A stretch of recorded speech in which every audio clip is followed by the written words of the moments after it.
Hey guys, good morning. It is January 10th, Thursday. I have not gotten many videos to you in the last several days. I appreciate those of you that have reached out to me and said, hey, where are we at? Haven't seen anything.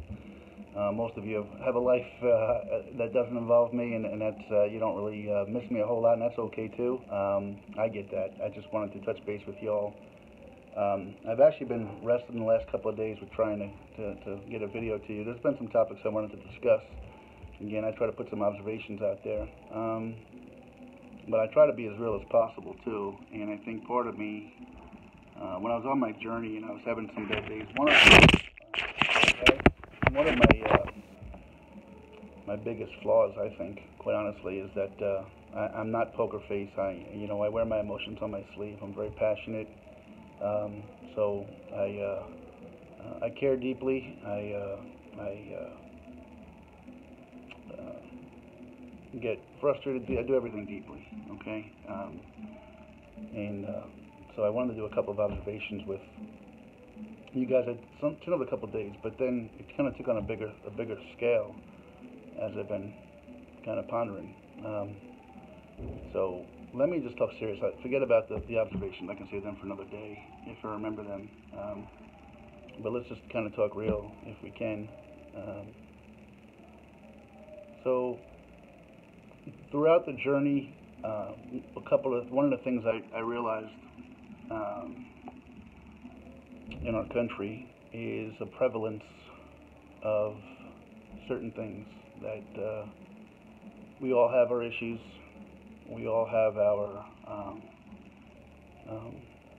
crosses to bear, our frustrations, our joys, our happinesses. But throughout the journey, I dealt with, and frankly, one of the impetuses for the journey was dealing with issues. Issues could be addictions, issues could be what I consider to be mental illness, anxiety, or whatever.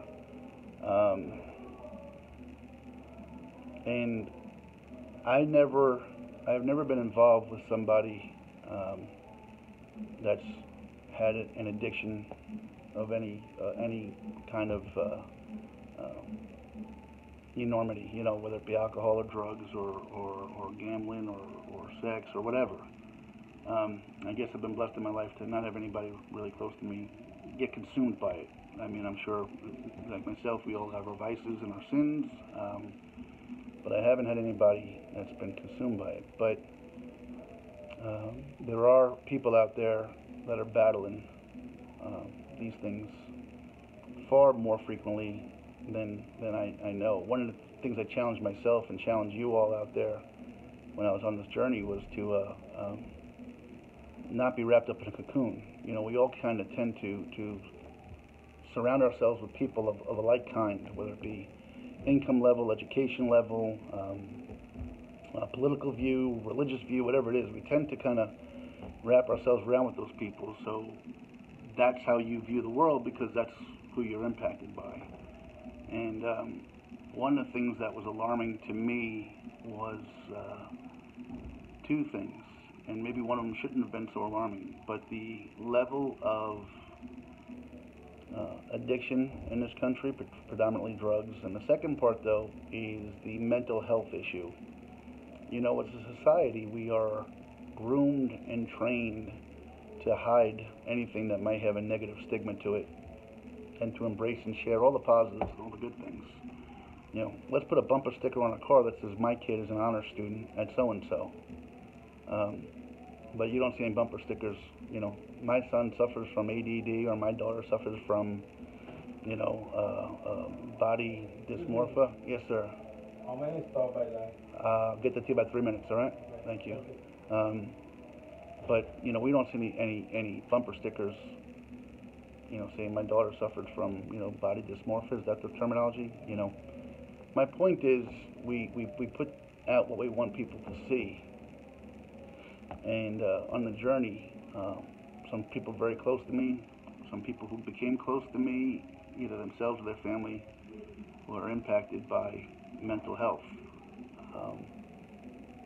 I think if looking back on why I took the journey, certainly some people may say a sane person wouldn't have just walked away from his family and his job and his bills and his responsibilities to do what I did.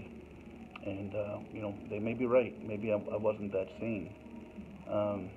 Maybe my reasons of wanting to share and show my children something,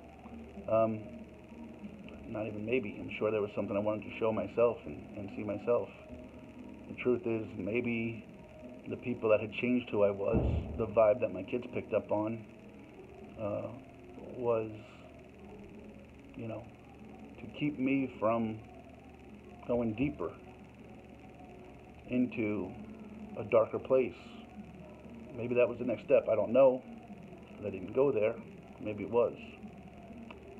But one of the challenges I've had over the last few days and why I've been quiet is that I've been trying to be a poser a little bit. Or let me rephrase that. I didn't want to be a poser. I've tried to be as real as I can on these videos with folks. I've tried to protect people, but I've highlighted a lot of great situations for me and for others. I've talked about some eye-opening experiences without trying to trash anybody. But along the way, at times I was kind of told, hey, kind of get away from the woe is me that you're portraying. We all have our problems, and we're here to escape our own problems, through you a little bit, and that's why we enjoy following you and we enjoy what you have to say.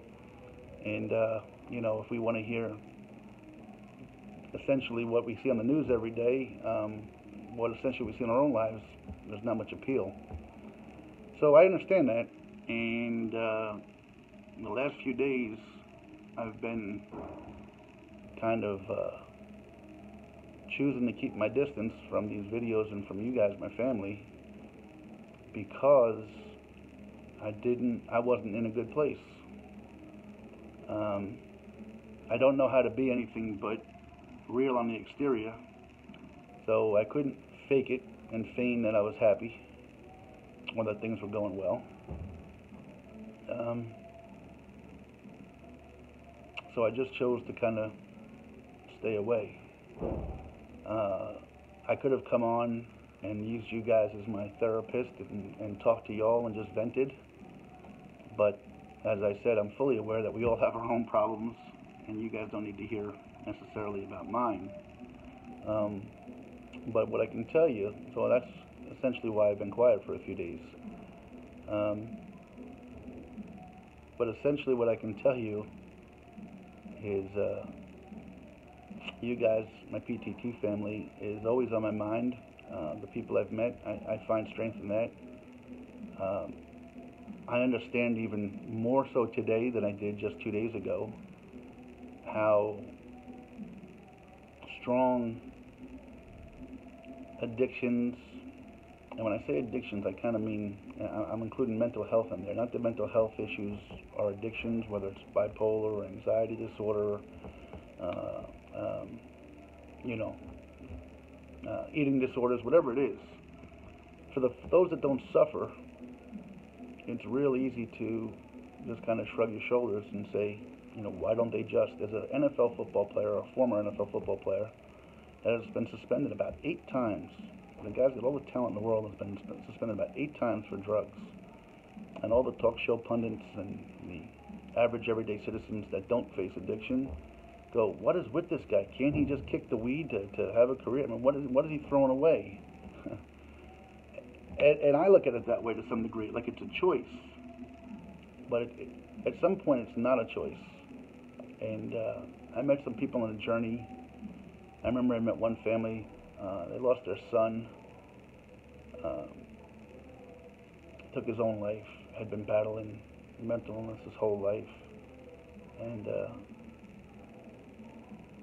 I have someone close to me that definitely battles some things. The problem I've got is, and this is kind of why I'm talking to you all out there, because I have a newfound respect. Maybe it's not so new, but it is at the same time. A newfound respect for those of you that try to love and support folks that have addictions and mental issues that they cannot control. again, I've been out there and plenty of times where you look at a family or a sports team and you say, well, why do they keep enabling him? Why do they keep taking him back? Why do they keep doing this? Why do they keep doing that? And it's an easy comment to make. But, you just don't know how these people positively or negatively change your life. How with the flip of a switch that you didn't create, your whole day, week, month is changed and impacted. How these people impact complete strangers, maybe. I don't know. I guess I don't know if I'm going off the rails here or not. I'm just kind of trying to be real with you as to why I've been quiet for the last couple of days.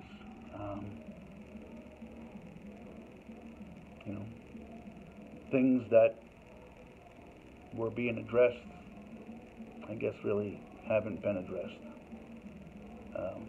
They've improved, but just till next time. So next time happens less frequently. But like the addict that gets clean, and maybe this is why the AAs of the world and they'll say one day at a time, because you're really only clean until the next time. You hope there never is a next time. And I think that as loving friends and family members, we want to believe with our heart of hearts that there won't be a next time. And then when there is, it just defeats you even more. So, as far as me, guys, I've tried to take what you guys have given me as feedback. You all have problems, so you don't need to hear mine. But kind of like that person, and I can attest to this, I was this person as well at one point in my life. That person who, for whatever the reason, isn't who they used to be, right? You were 25 years old and you were an athlete, or you were in shape, or you were pretty, or you were handsome, and all of those things.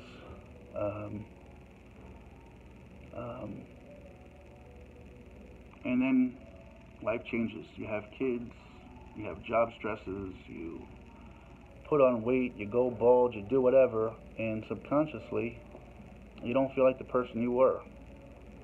You still like who you are, your family loves you, but you just don't feel like who you were, and that takes its toll on you.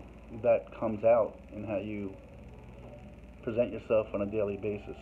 So that's kind of what the last few days have been like. I didn't like who I was, kind of been broken a little bit again.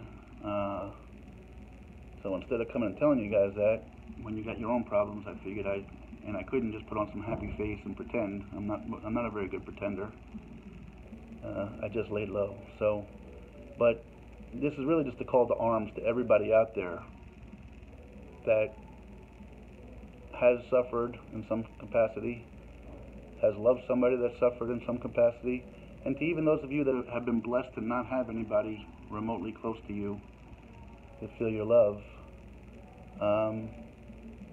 Feel your love. I got a text from my boss. To not have anybody impact you that way.